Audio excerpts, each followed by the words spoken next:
This channel does not promote or encourage any illegal activities. All contents provided by this channel is meant for educational purpose only.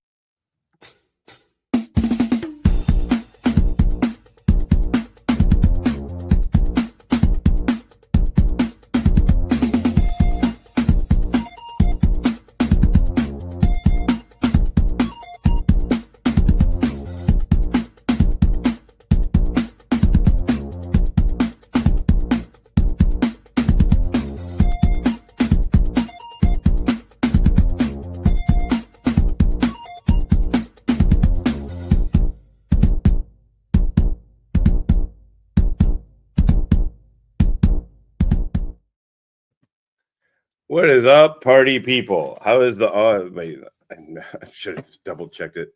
See, I'm glad I double checked it.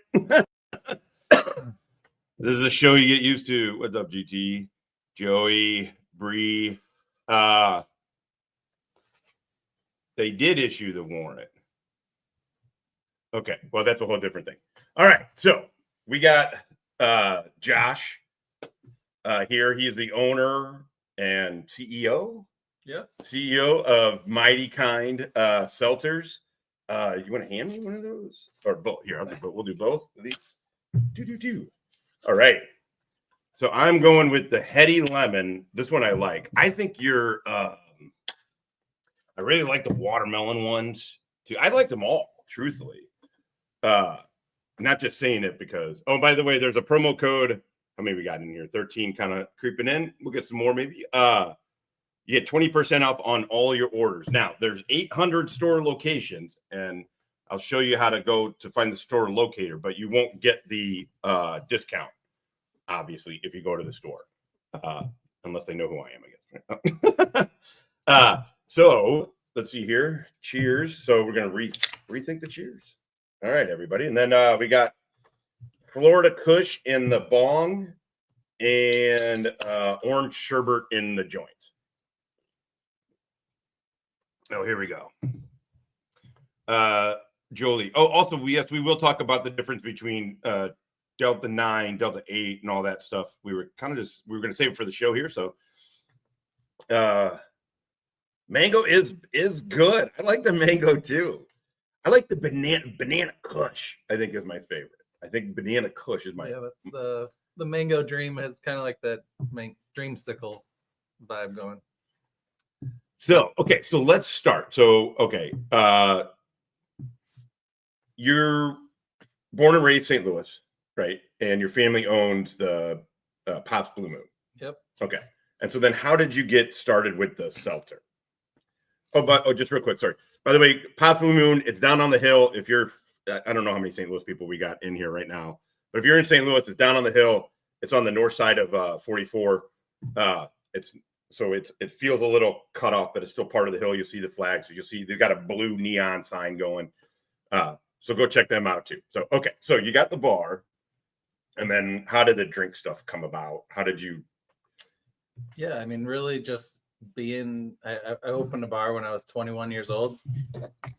And, you know, you quickly learn that you need to find balance and, you know, the need for beverages that weren't going to get me drunk, but would still kind of check off all the boxes. You know, you want to have a drink.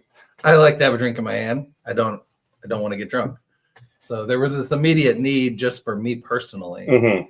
And then you see people coming into the bar that want to be in the bar, but don't want to get drunk. But that's kind of the main thing to do when you're there. Yeah. The whole menu, you know, as a bar owner, you need people to drink a certain amount. Not necessarily alcohol, but you need them to spend a certain amount of money to stay in business.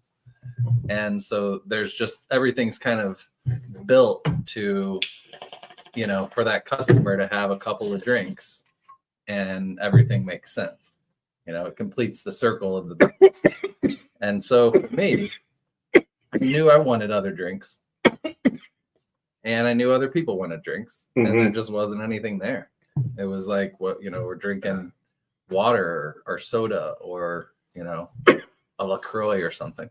Yeah. So that was just kind of, for me, I also don't have a sweet tooth. So sugar as the other alternative, you know, I brought a ton of sugar stuff. A lot of people, thanks for all the sweets.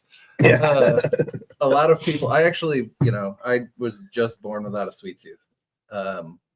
No ice cream, no chocolate cake, no sugary soda, all of the above. So, no ice cream. So edible, yeah. No, I have a kind of a traumatizing story when I was a kid. Baseball, small, not traumatizing on a heavy level, but I was baseball with the baseball team at Ted Drew's when I was probably 8 or 9. The whole team went there, stood in line. I was going to get a Dixie cup of water. How are you not going to get? Didn't want any ice cream, and the lady, Ted Drew's, I got up there to the counter, and she's like, what flavor do you want?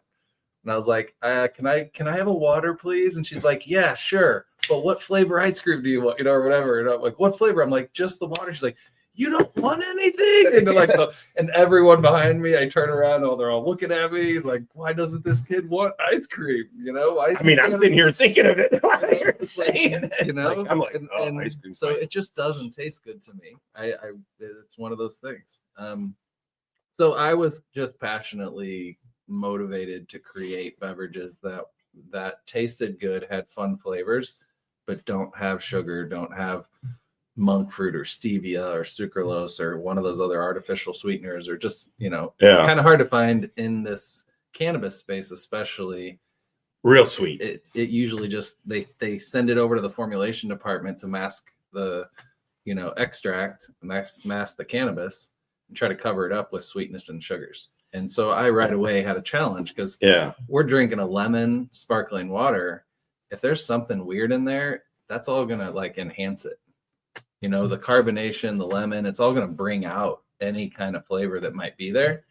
So we had to work really hard to find, to make sure that initial ingredient doesn't taste so bad that you have to mask it with a bunch of other things. Yeah. And that's, I think some of what makes us special. I was personally passionate on doing that. If I wasn't, we would have put out sugary sodas and just gone the easy route, because they're going to sell for the same, maybe even sell better, because people want their sugar. People want that sugar. So I just feel like I was kind of personally challenged to go the more difficult route, or if it was just finances or something, I probably wouldn't have. So how did you get this from concept to kind of initial product? Yeah. I've kind of always been a do-it-yourselfer.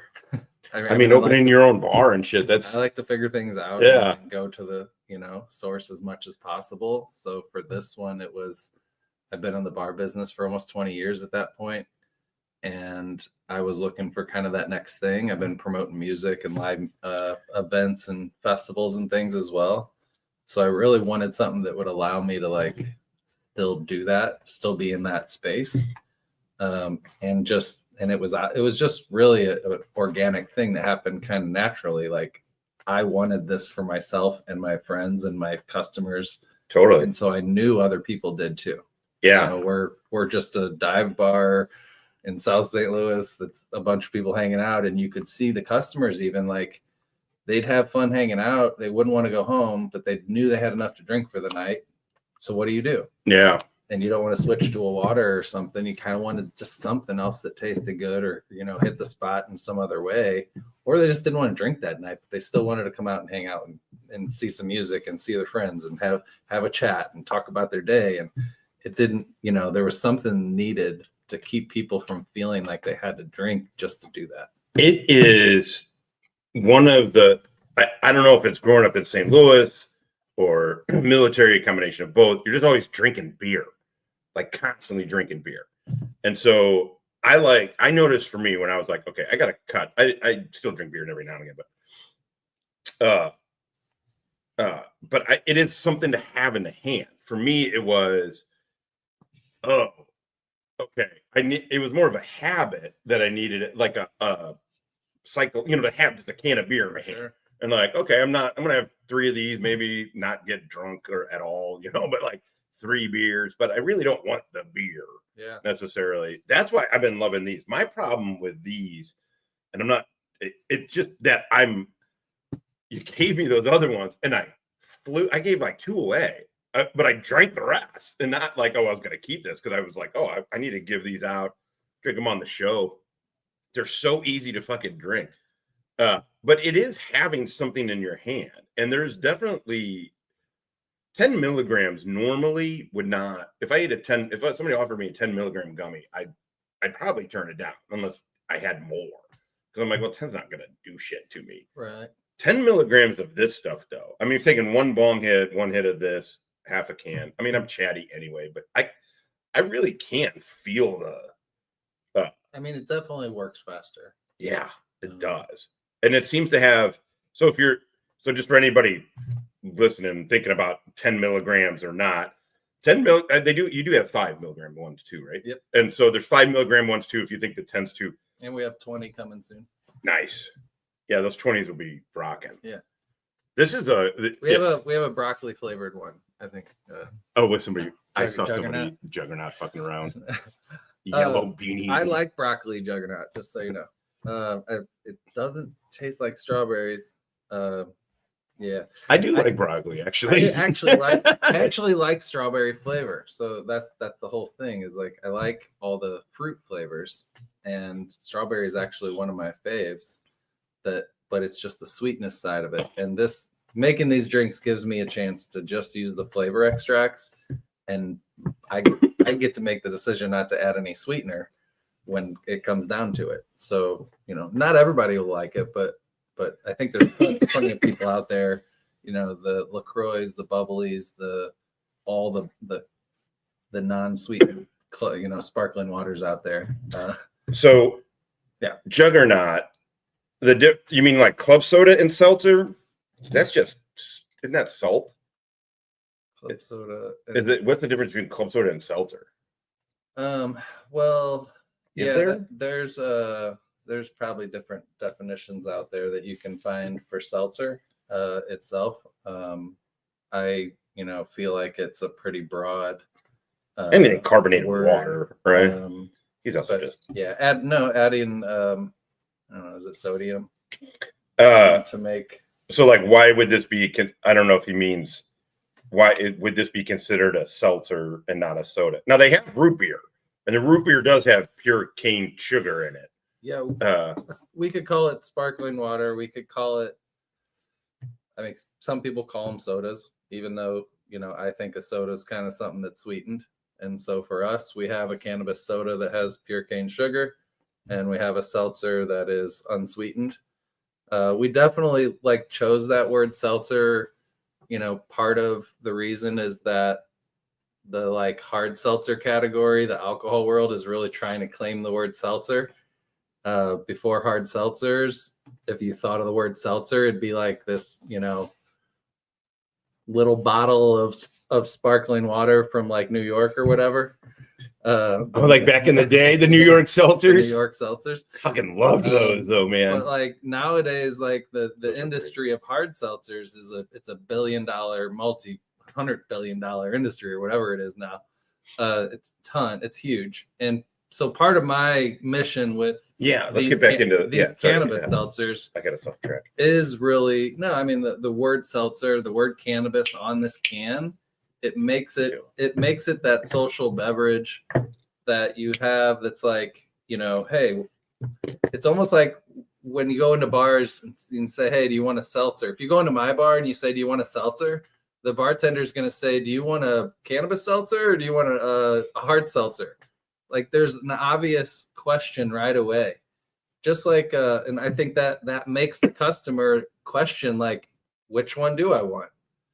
Because there's usually the bartender's there's no question. It's alcohol, alcohol, alcohol. And part of reason that's just why we've branded these as cannabis seltzers, is so that we can really hit it where, hit it right in the heart of the issue. Yeah. The alcohol, and don't let alcohol claim that corner kind of just on its own. So Keef, now do you compete with Keef, the drink Keef? Keef has been in the dispensaries. So, I mean, that's where I see Keef, as a cannabis soda that, sure. In a cannabis drink, we compete, or we're in the same space, but dispensaries we are not in right now. I think that whole industry is going to merge here very soon, because they're going to see that they're missing out on it. But we'll see. Who knows? It's kind of hard to tell. I think our industry is going to go into the alcohol world, where if you have a liquor license, you'll be able to sell it. And whether the marijuana industry embraces the hemp space is unknown. We'll see. They're kind of fighting it right now, but I will say this: they just anecdotally, and obviously ridiculously small sample size, but people know these drinks. If I look, I like the Keef ones. They're fucking soda though. I mean, that's like you're drinking an orange crush soda. Yeah, they may have a sparkling water out now. I don't want to be promoting too much of it. No. Competition, but I'm pretty sure they've got some sugar-free options at least. It's interesting though, because if I've mentioned Keef, because I was into Keef, not into it, but I was like, oh, I'll try it. I was like, green light. I was like, fuck it, I'll try it. And I was really surprised. I think they have like a 20 milligram. I forget what but it's in that range. And I was like, oh shit, I'm feeling this. That's kind of nuts. I didn't feel like it was worth. I was like, I don't like soda that much. And so I didn't want to drink. I'm like, one of these is all I'm going to have, but I can have 3 of these things. Yeah. And like, I'm not feeling bloated. I'm not whatever. And again, I'm not trying to make this into an infomercial, but it's funny though, people outside of the cannabis thing, but Greenlight knew your shit too. They were like, oh yeah, man, Mighty Kind's great. That one guy's like, I like vodka in it. Yeah, we're creating something that is part of a lifestyle, part of your day. You need to be able to drink multiple. Like it's fine to be one and done. I mean, that's great if that's what you want, and for some people 10 milligrams is one and done. If you think about people that are coming into the bar that may not necessarily be into weed or whatever, 10 milligrams they're like, oh man, I had one drink and I was good. It's nice to have an option other than NA, right? Just for drinking, like if hanging out, because it is. And St. Louis is a drinking town. I mean, I'm at the age now where we're not. Me and my friends aren't at bars much anymore, but it's still a bar drawn. But it's almost the thing I like with St. Louis too is I can go anywhere sort of around, whether it's like Michael's and Maplewood or somewhere down the hill. I'm always going to run into somebody I know. It's always really funny. I love St. Louis for that fact. Pros and cons. Yeah, totally. Yeah, totally. But there's been times when I've been sitting there and like, oh shit, I want to I don't mind, especially when I moved back in town. I was like, oh, it'd be fun to catch up with this guy. But I don't want to, I know if I sit here, I'm going to have 3 more drinks. Like, and I don't want to, and I'm going to want to smoke and I don't want to drive. It would be nice to have something kind of, if more places get into it. But we were talking about the Total Wines is even selling. Oh, let's talk just real quick. We'll get back into this, but also you're having these shots come out. Cause I was in Total Wines and I saw these, like, if anybody's seen these, I don't know if they're all doing it, like where they're doing it, but they got like little shots of THC, like what was that, 5-hour energy size? Yeah, 1 or 2 ounce bottles. Yep. Yeah, we got a couple different potencies and flavors coming out in 2 ounce shots, probably with in the next month or so. Yeah. But just that won't be, not everybody likes bubbles. Yeah, I do get that. So this is, should be the year that we come out with a handful of non-carbonated beverages. And I saw the comment about Tabasco, more than tobacco, but the Tabasco comment, we actually have had a couple of sauces. We had a couple food sauces that we released last year, like a garlic cream sauce, like a hot honey with infused. All infused. Yeah. Fuck. Where you can just buy, there's a place in Minnesota, a restaurant that has 25 different sauces, all infused. Wow. Or not, whichever you choose. Yeah. And then you can put them on pizza, pasta, the burger, tacos, like all on the menu, and you choose your sauce and then infuse it or not. And so, like, I think the idea of sauces is just a big one. So I saw that in the comments, figured I'd, pass that on. And St. Louis is such a good fucking food town. I bet you something like that would be great. So one of the, it's just on a side note and doing podcast business in front of everybody, but one of the things I've been looking at doing is taking this kind of mobile and then going to like a restaurant or doing. A buddy of mine is a sommelier, and he's like, dude, I'll hook you up with these farms that do the farm to, restaurant thing. Like, he's like, they're all doing infused dinners and shit now For sure. with the wines. I'm really excited about that kind of next phase of all this with your stuff, with just all of it in general. And it's just nice that it's outside of the dispensaries and outside of that. Yeah, that's what a quick little story on that is that I started in 2019 in the Oklahoma marijuana market, and got my own manufacturing license there. You only had to have $2,500 and a friend that lived in Oklahoma for 2 years. And so I called up my friend Beto, and who had moved here from St. Louis. He's in the band Mattahoochee. He had moved down there with his fam, and him and his wife started a cannabis consulting company, and I was their first client as a manufacturer of beverages in the marijuana industry. Got my stuff on the shelves at the dispensaries down there, and then kind of used that really as a platform to, Missouri didn't have anything legal at that point. Yeah. So I wasn't going to wait around for Missouri to happen while the rest of the country was kind of making moves. Crazy Oklahoma for early. Yeah. Kind of an early. And so, but within 1 year, I actually figured out that legally I could take my products, I could make the same products that I was making there and sell them at my bar on the hill in St. Louis, and start selling them to liquor stores, and got a distribution deal and started selling them all over, and so all that has kind of. So just to give everybody an idea too, sorry, go ahead here. I'm gonna pull it up. Okay, so you started that, and then you realized, oh shit, I can if I label this different and make it from hemp, I can sell this everywhere instead of at dispensaries. Just at dispensaries in a certain state.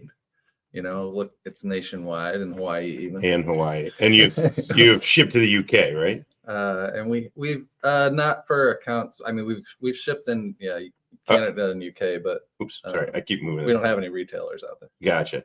So you guys can see there's 800 stores across the nation. Right, somewhere like close to that, 49 different total wines. So you'll be able to find this. And back in like 2022, we were in the USA Today with the drink. This lemon THC was the cover photo for the article. Oh wow! And we did like $10,000 in sales in like 48 hours, like over the weekend. Jeez. Just from the article coming back, and that. So I brought you tens of dollars in sales. This was that was one of our biggest weekends we ever had. Yeah, just USA Today saying, "Hey, this is a thing." All they did was tell people it was a thing. Nobody had ever heard of the brand before. It just was like, oh, okay. Well, you can get THC delivered to your doorstep nationwide. We don't ship to Idaho because Idaho really doesn't like it. But other than that, every state right now we're shipping to nationwide, and that's THC. That's really an amazing thing. And we could segue that into the THC. And that's what I was just thinking. So we'll finish up with this, but yeah, if you guys just go to the home page, right, just bemightykind.com, you can see it in the crawler below. And if you go over to the top left, it's the third one over, just hit find a store, and then scroll on down, type in your or use your location, whatever, and boom, they'll go in. But I would like, if you used promo code StonedVat, you get 20% off. But try and go through the website. Plus, you just may see more in the website too, like more than they have maybe displayed or something. There's a bunch of different options. Like I skipped over the somehow the Delta 8. I did not see it, and I don't think he's in here. One of the core audience guys, he got it. He said he really liked it. He said it was super tasty. Okay, so let's go into that. What is the difference between Delta 8, Delta 9? What's the other? THCO? Is that the one they sell? There is THCO. I mean, ultimately, they're like you know, we as a manufacturer have tried to focus on creating quality products that are compliant and legal and try to really stretch those boundaries as much as possible. Because we are, we're ready to keep expanding the education and try to make as many things that are safe and effective into as many people's hands. I mean, we created CBD just by the Mighty Kind cannabis CBD. We were educating people that CBD and cannabis were the same, because some people were thinking it's like CBD is over here and cannabis is over here. And Yeah. like, oh, well, CBD is part of cannabis. Yeah. And so there's a lot of things that are part of cannabis. And this conversation is really all about that, and that it's all cannabis. And so that was interesting. To start with the THC and Delta 9 difference, or and then talk about Delta 8 a little bit, because we could talk about all of them, but let's keep it there because that's what I work with and know more about. And okay, I'm not saying THCO is bad, but I've not chose to work with it and go that route for, you can only throw so much at the world at once. It's like trying to throw cassettes and CDs and downloads all at once. You have to kind of like space it out. Yeah. Gotcha. So like right now it's like we put out CBD for a couple of years, and then we started putting out Delta 8 THC first, because we didn't know if Delta 9 would be allowed. It was almost too good to be true. Even though you can make them both from hemp, it was almost kind of like too much for people to process all at once, even the law enforcement and everything. It's like, well, if that's Delta 9 THC, it's illegal. It's like, well, technically it's only illegal if it's over a percentage, a 0.3% threshold. And so that 0.3% is a trace amount. It's very little. And that is true. But when you do the math, like a beverage like this, for example, mm-hmm. the THC that's in the beverage is 0.003%. It's 1/100th of the legal limit that is 0.3%. Gotcha. That's a lot of math, and it gets technical, and I won't go too deep into that. You'll lose me. But our cans all clarify that it's 0.3%. Yeah, I'm looking at it actually. Right there is the limit, and everything in here is less than that. And it's not only less; it's way less. So how does it vary? Because if you have one that's if you go up to say 20 milligrams. Yeah, it's still so far below. Like, is it really? It's 0.003. Oh wow! So the by math, and now this math of 0.3% was written for flower, and like dry weight of flower is what the hemp versus marijuana threshold is. A plant that has less than 0.3% THC is legally considered hemp, and if it has more than 0.3% THC, it's marijuana. So that's kind of what happens when it's a flower, but it changes when it's this. Right. The law just needs to be either more specific or updated to cover more things than it does, because it's a little too vague right now, which has created the loophole, which allows us to ship this through the U.S. mail. Yeah. Federally, it is legal by the Farm Bill that was passed in 2018 until something else changes. Do you think do you think they want to get more specific, or do you think that this is kind of like they're seeing money? I mean, without being too political, I think everything is unpredictable at this point. Yeah. And it's kind of who lobbies for what. Yeah. In the end. But in money, meaning, yeah. If there's enough money to be made, then the needle will move. Things will happen, and whether it goes into, it's getting harder for things to stay in like a free zone where nobody's paying attention, taking all the control. And so like that's why I was saying earlier is our industry is literally getting pushed and pulled from the marijuana industry to the alcohol industry, because alcohol is on a downward as far as consumption goes globally. There's really no arguing it. If you hear somebody arguing it, that means they're invested in the alcohol or they work in alcohol, because otherwise there's just no question. And so people are drinking less on a whole globally. They're more mindful of what they're putting into their body, whether it's because they want to be or it's because they have to be. On a whole, alcohol sales are down, and those trucks need to fill. They need to keep working. And so distribution companies are looking for new revenue, and this is it.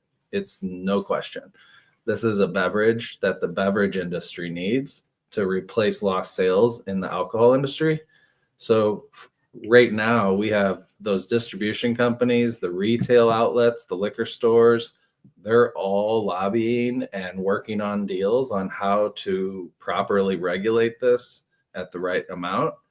And once that happens, which I would say that'll be sometime this year or in the next 5, you never know how things Yeah.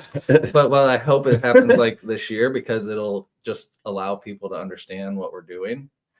It's such an interesting. I was thinking I want to be at the bars and liquor stores and not at dispensaries. Yeah. I want it to be accessible, and I want to be able to ship it nationwide.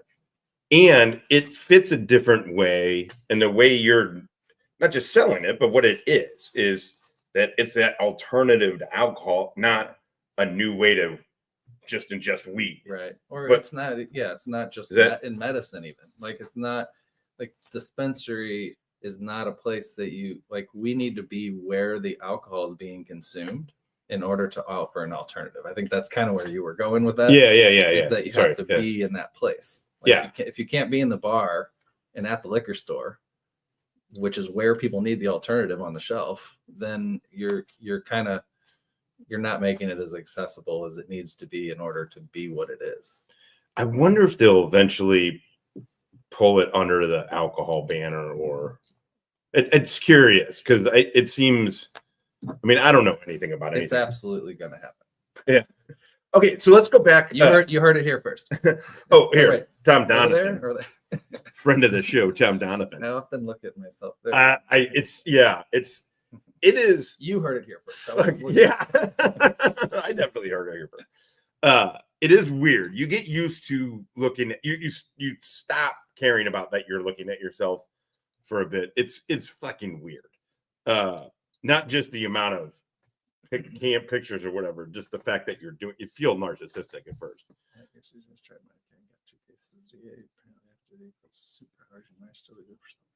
Talk about me. Yeah, it's from Tom Down. If anybody listening, $10. Thanks, Tom.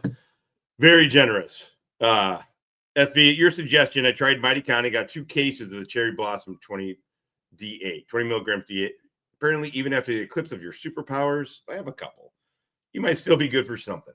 Well, yeah, reinvent your cheers, man. Cheers to that. Yeah, hell yeah. Okay, so let's get back to the Delta 8. What I personally speak more of like, how is it different? Because that's what I know the most about. We went through a lot of suppliers and made sure we had quality product. There's definitely stuff that when we're making these sparkling waters, we go through testing and just make sure there's no weird flavors. There's no, it's kind of like leftover solvents or bleaching agents or just different things that could extracting be tools? it could be leftover things from the process. And there's a few different processes that people use. Probably a lot of different processes, but a few major ones that most people use. So really just finding the supplier and not just looking for the cheapest price. You're looking for the best product. And that's, again, I think something not everybody does. I can only speak for what we do. And that's something I'd much rather pay more and know what I'm getting and have it consistent, dependable, Totally. than have to figure out something or ruin a batch because I didn't, trust that the. And these are like craft. I mean, even with a brand I trust. Like even your labeling and everything, it gives it's like a craft. It's almost like a craft beer label. Almost, it feels like. Yeah, and it's consistent. They are consistent. I mean, that's the other. You can't, because you're not hiding any shit with your sugar. Now, is Delta okay? So Delta 9 and Delta 8. I don't know if I'm right about this. In fact, when we were talking, you and I was like, oh shit, I thought I kind of knew a little bit of something. But so Delta 9 is what is the like, why is one thing Delta 9 and one thing Delta 8? So the real, I mean, it's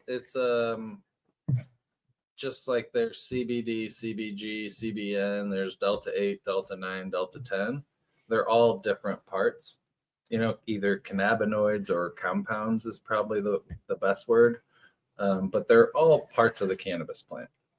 And they're all going to have different things that will, you know, they'll think of them as all having, you know, different levels.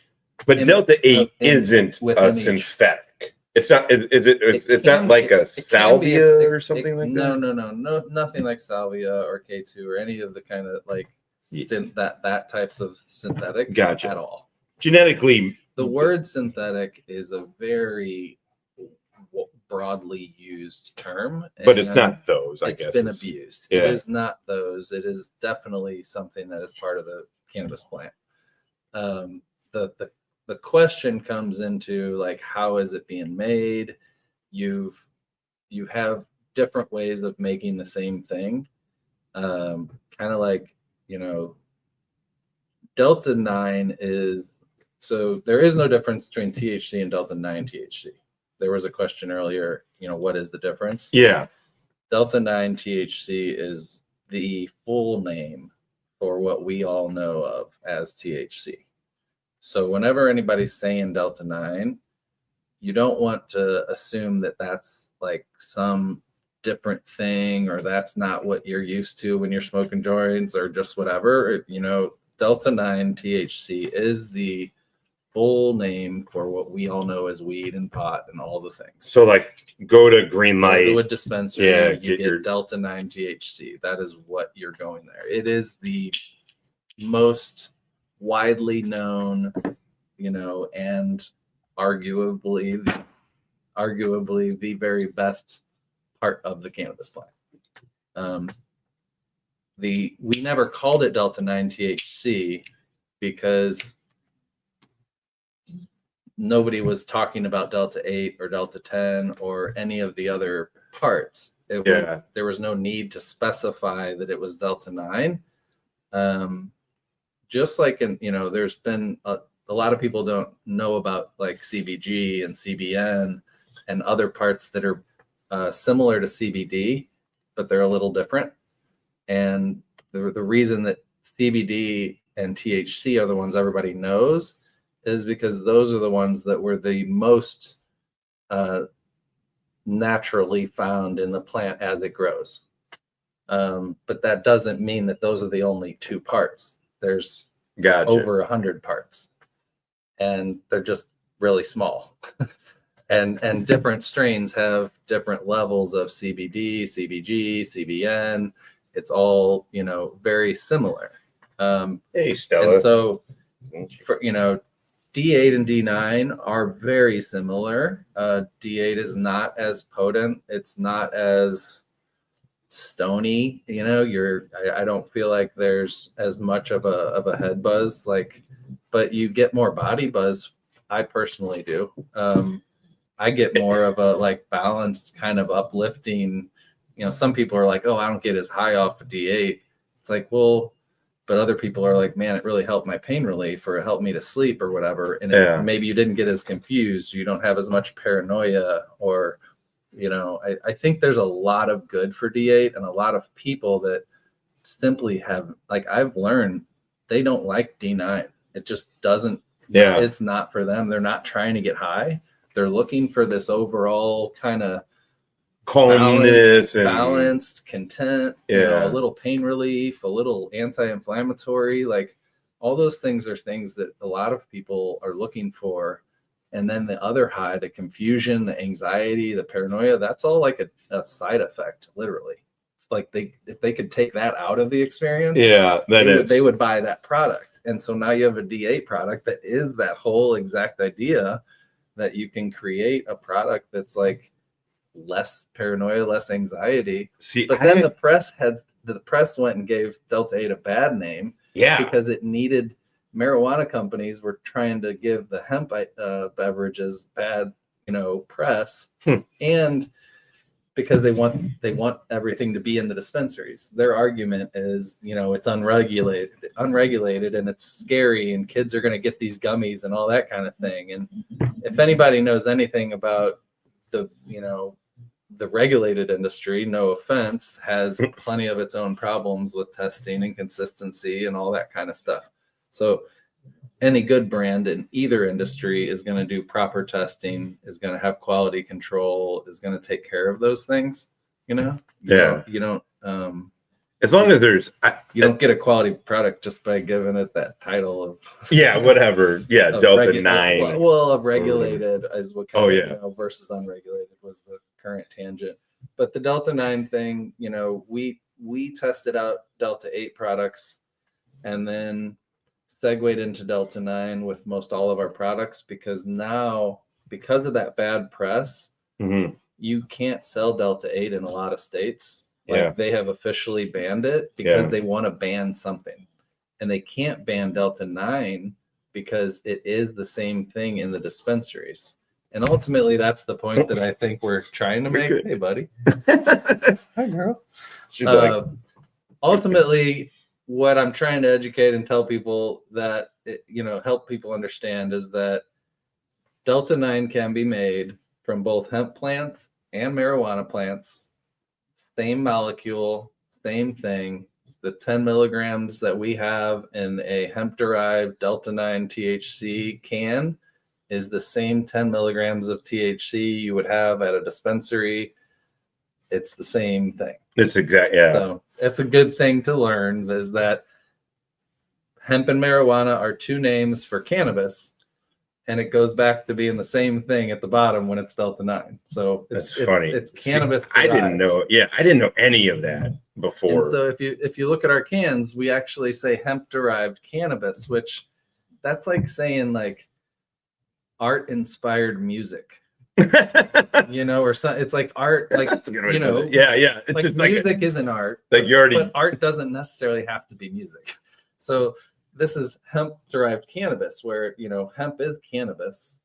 You know what I'm saying? It just has the lower. Marijuana is cannabis.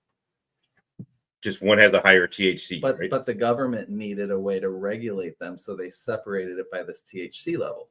But this 0.3% was really just something that the guy that was given the job by the government to say, hey, tell us how to regulate hemp and marijuana. And he came back and said, okay, 0.3% is the threshold. Like, what made him do that? Yeah. Who knows? Like, that 0.3 trace, it's a good thing because it provided a loophole. But like in Oregon, it's 1% instead of 0.3. Because the hemp farmers realize that this 0.3% threshold, if your plants go over 3% and it's considered marijuana, you're supposed to destroy it. And that's like perfectly good medicine you're growing and destroying because of this government regulation. Just some rando, because some guy said that's the reason it needs to be. So moving that percentage up to say 1% would allow the farmers to grow plants without having to destroy them. You could grow a 0.5% harvest and make quality products out of it and not have to destroy it if it just wasn't for the simple regulation issue. It's so crazy. And that crazy that they can just grow it and that it's just this different just out of wanting to be regulated. Them wanting to regulate it. It's good. I like to hear I like to hear the alcohol thing. I think we get into it a bunch on here, so I won't get too much into it. Oh, it looks like somebody else is starting like I was saying, there's this drama. Probably we just lost a bunch of people from it. That's all right. They're gonna go check out this that guy who was saying looks like they're gonna issue a warrant. Yeah, anyway, sure. But it's because the alcohol. I don't know. I've just had such a better experience with cannabis, just all around. Now I still like, an alcohol buzz is still nice. But I just overall, like, really honestly, if they just said for me, like, hey, no more alcohol, we don't sell it or anything, just weed, I'd be like, hell, I'm good with that. Yeah, I mean, for me, it's a trade-off, and it's making a deal to get it as accessible as possible right now. Because if I don't lean towards the alcohol side of things, I've been in the alcohol business for 25 years, family, bar.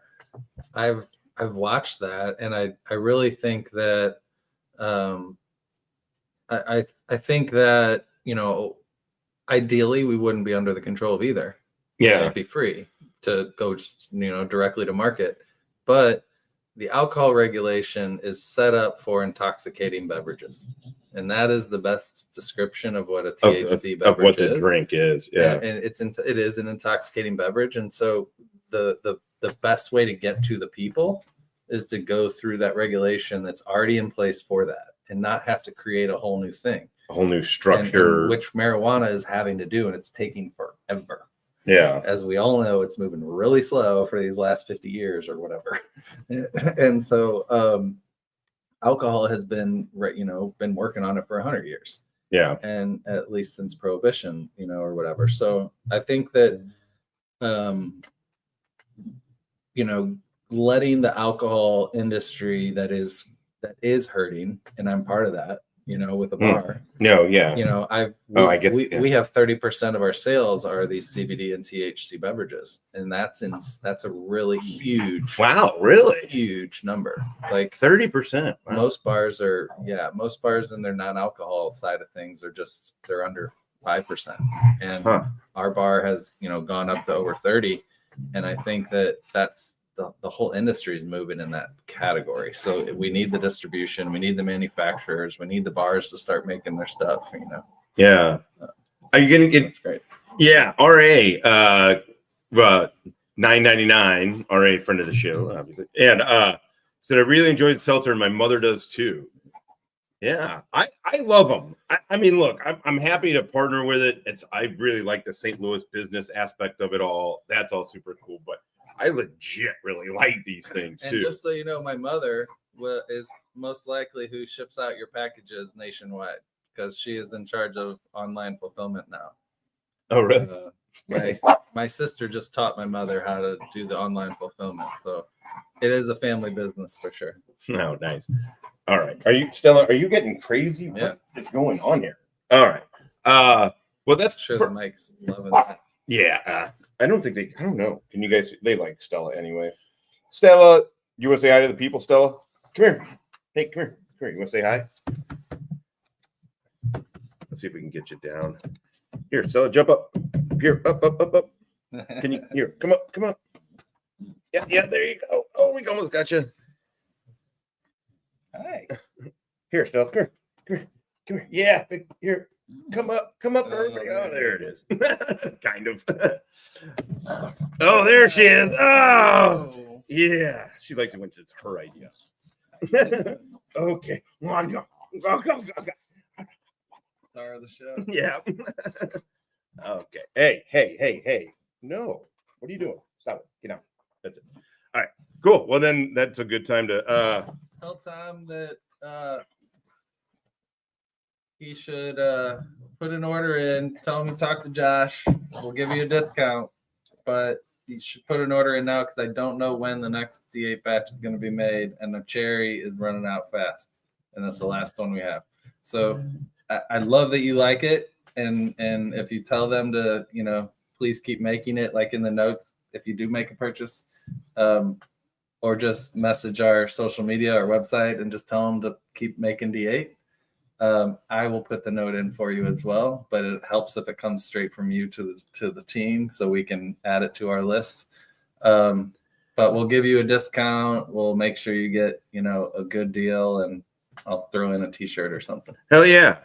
Yeah. And appreciate your support. This is Tom. You're not going to normally every time he comes on, there's this So we're Tommy, you ain't getting your TV back. Fuck you. Fuck you. Yeah, that's exactly who you kind of thought that was two elderly gentlemen who trans, and then they have a YouTube page, and they are fucking bonkers, and they smoke weed, and so and then we were kind of like interacting with them a little bit. They're nut jobs, but they're pretty fucking. It turned weird, and then comes to find out that All the best things turn. And then the lady who was saying "fuck you, Tommy" or whatever, who was yelling, murdered a dude with a screwdriver. Like, oh fuck! Like these bitches are. Did you ever watch Kids in the Hall? Did you ever see? And then the two sisters, the crazy sisters who would like hold up banks. That's pretty much like what they were. I forgot what their names were. But okay, so all right, I get you.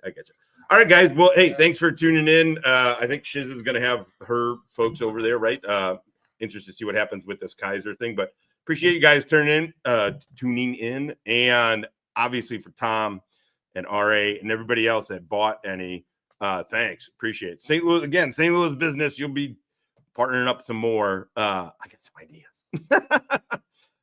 So appreciate you guys buying the seltzer. Plus, I'm just glad to turn you on to something that I like, something that's good, and it's cannabis forward and everything. And you know, like you're saying, an alternative to. But you can. I'm telling you, you could add vodka to these, and it'd be tasty. It would be. I think it would be. It'd be. I feel like for me, it'd be dangerous, but No comment. Yeah, I feel like the calf. But definitely, you could add. They would act as good mixers. They're not super sugary, or they're not sugary at all. But they're not like heavy.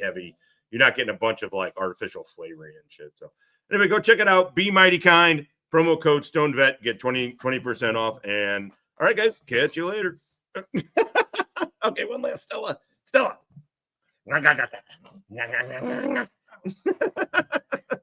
All right, later, guys.